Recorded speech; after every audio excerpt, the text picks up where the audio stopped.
ভুট্টা তো সেই হয়েছে দেখছি। ভালোই হয়েছে স্যার। হ্যাঁ দেখো এই যে তার সাইজ টাইজ তো সেই হয়েছে, এই যে প্রত্যেকটারই দারুণ।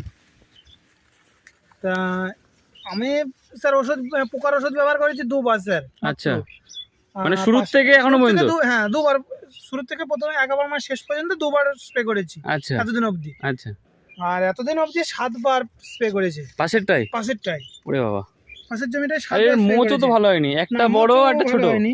তা সবগুলোরই আমার বলতে একটা বড় একটা ছোট। 4 দিন পর লাগানো, ও তা হলেও 7 বার করতে হয়েছে? 7 বার মনে ওষুধ দিতে হয়েছে, মানে কম। বাহ, মানে স্যার আমি 2 বারে নয় কত খরচা হয়েছে, আমি তাও এ দিয়েছে 15 কাঠা জমিতে 3 ব্যারেল, আচ্ছা। আর আমি 15 কাঠা জমিতে দিয়েছি স্যার 2 ব্যারেল ওষুধ। আমাদের ওষুধের খরচ অনেক কমে গেছে। ওষুধ খরচও কমে স্যার। তার মানে সাথে MS অনেকে ব্যবহার সানুদা করেছি। এই যে বলে যে এই ভুয়ো দাম বেশি বেশি কেন দেবো, তাহলে এইগুলো তো প্রফিট, হ্যাঁ, তাই না? এই যে এগুলো পোকার ওষুধে পোকার কমে ওষুধে যাচ্ছে। লেগেছে।